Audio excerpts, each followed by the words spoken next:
A Grécia Antiga nos deixou um grande legado. Quando a gente fala em Grécia, a gente vai lembrar das Olimpíadas, da tragédia, da comédia, da democracia, né? E principalmente a filosofia. Só sei que nada sei, e o fato de saber isso me coloca em vantagem sobre aqueles que acham que sabem alguma coisa. Sócrates. Aliás, Sócrates, o dono dessa frase, criou muitos inimigos na Grécia Antiga, foi acusado de colocar em risco a moralidade grega, de propagar e dissuadir crenças contrárias aos deuses gregos, foi inclusive acusado de ser sofistas, vamos falar sobre os sofistas depois, e acabou sendo julgado por um grande tribunal nesse período da Grécia Antiga. Mas voltando aqui para o direito, a gente falou democracia, Olimpíadas, filosofia, mas especificamente para o direito, qual foi a contribuição dos gregos?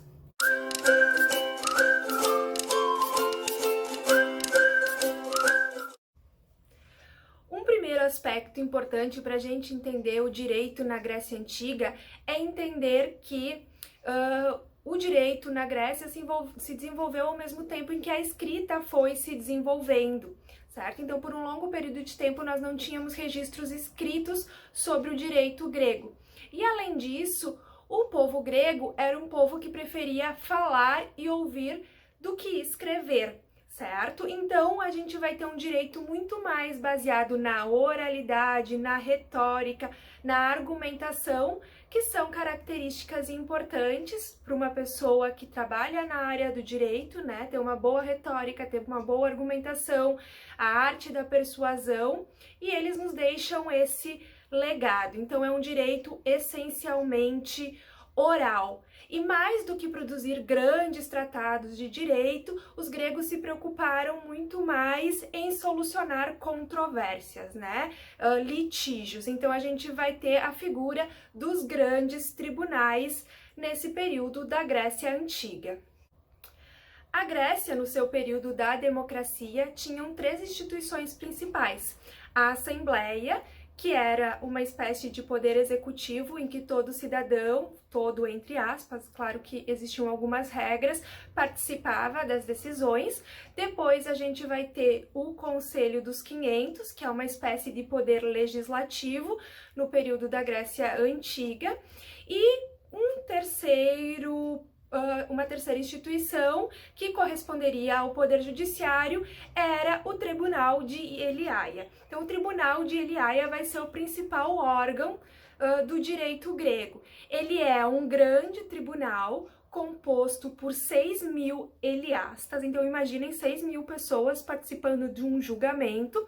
Essas pessoas eram sorteadas anualmente entre aqueles que se candidatavam, e sempre que houvesse que decidir uma causa que fosse importante, de grande repercussão e interesse público, então esse tribunal ele se reunia, certo? Ele podia julgar crimes públicos, né, que eram importantes para aquele período, para aquela sociedade. É importante falar, pessoal, que no Tribunal de Eliaia eram as próprias partes que faziam as suas defesas, né, as suas argumentações, poderiam produzir provas, trazer testemunhas e etc., mas eram elas quem falavam em sua defesa nos grandes tribunais, para um júri que era leigo. Então, esses 6.000 eliastas que estavam ali eram cidadãos comuns, ou seja, pessoas leigas. E aí entra a questão da argumentação, da retórica, de poder falar bem para convencer aqueles juízes do seu argumento, porque ao final, então, do tribunal, esses juízes votavam para condenar ou absolver em um determinado caso. O fato de serem as próprias partes que fazem as suas defesas nos remetem a uma outra questão. Para os gregos era muito importante que eles conhecessem as leis, que eles tivessem conhecimento sobre filosofia, sobre várias áreas da vida, e isso era aprendido na vida cotidiana, isso era aprendido na prática, isso era vivenciado. Então, um bom cidadão grego, ele tinha que conhecer as leis. As leis eram aprendidas na forma de poema, decoradas, né? estudadas pela população de forma geral, via de regra. Então, era importante que as pessoas conhecessem isso, porque elas, se caso precisassem, poderiam utilizar esse conhecimento para fazer as suas defesas. Claro que, pessoal, obviamente que nem todo cidadão grego conhecia as leis ou conhecia a arte da retórica, a arte da argumentação. E aí surgem algumas figuras importantes dentro do direito na Grécia Antiga. A principal delas é os sofistas. Talvez vocês já tenham ouvido falar dos sofistas ou da sofística. Quem eram os sofistas, pessoal? Os sofistas eram geralmente estrangeiros que chegavam à Grécia, principalmente a gente está falando de Atenas, que era a principal cidade grega naquele período, e eles vendiam os seus serviços, que era ensinar a arte da argumentação, da persuasão e da retórica. Então, aquilo que todo cidadão grego deveria saber, os sofistas, que também eram conhecidos como filósofos, mentores, pessoas com um alto grau de conhecimento, acabavam vendendo esses serviços para as pessoas que não tinham esse conhecimento, para que eles pudessem utilizar nesses tribunais. O que acontece, pessoal? O fato de eles cobrarem por esses serviços fazia com que eles não fossem bem vistos pela sociedade grega de forma geral, porque, por exemplo, os filósofos mais conhecidos, eles não vendiam o seu conhecimento, o objetivo era passar esse conhecimento adiante. Os sofistas não, eles vendiam, e por isso eles eram mal vistos pelos próprios filósofos daquele período, como, por exemplo, Platão e Aristóteles, que vão criticar muito os sofistas. Especialmente porque, pessoal, eles diziam que os sofistas propagavam uma falsa filosofia, que o objetivo deles não era a busca pela verdade, mas a busca pelo convencimento. Então, aquele que conseguisse convencer melhor num tribunal sairia vitorioso e não importaria qual seria a verdade, o que realmente aconteceu. Então, por isso que eles criticavam essa forma de ver dos sofistas e a utilização desse método da persuasão em detrimento da busca pela verdade. Inclusive, Platão, né, que era um dos grandes críticos dos sofistas, ele dizia que os sofistas estavam propagando um processo de desqualificação dos valores dominantes gregos. Por quê? Porque justamente a palavra deixava de ser algo sagrado para se tornar um objeto de uso em um grande tribunal ou em uma grande discussão feita na esfera pública.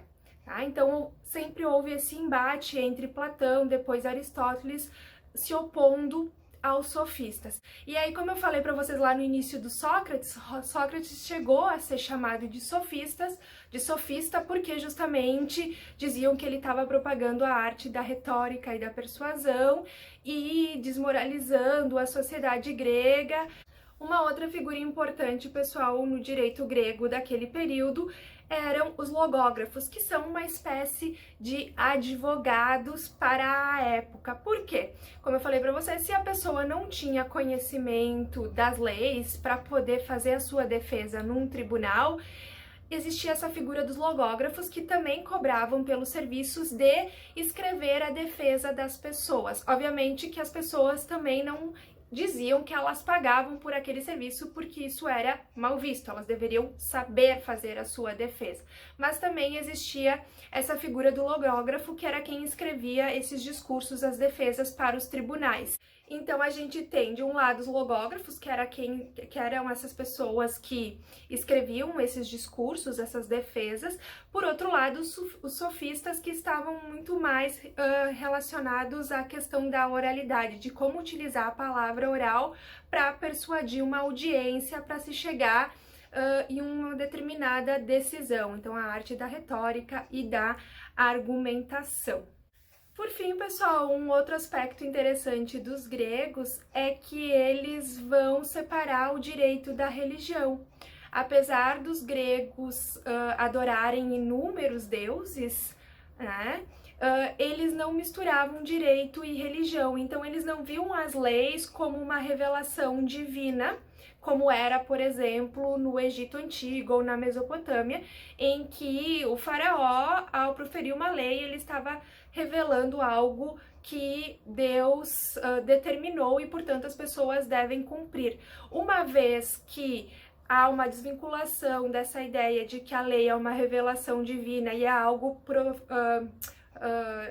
proferido pelo próprio homem, então elas podem ser revogadas pelo próprio homem. O que vem nessa própria lógica da democracia, né? As pessoas participando, votando e decidindo pelas leis que vão regular aquela sociedade. Certo, pessoal? Espero que vocês tenham gostado desse vídeo, tenham aprendido um pouco sobre o direito na Grécia Antiga. Qualquer dúvida, deixe um comentário ou uma sugestão. Aguardo vocês no próximo vídeo. Até mais!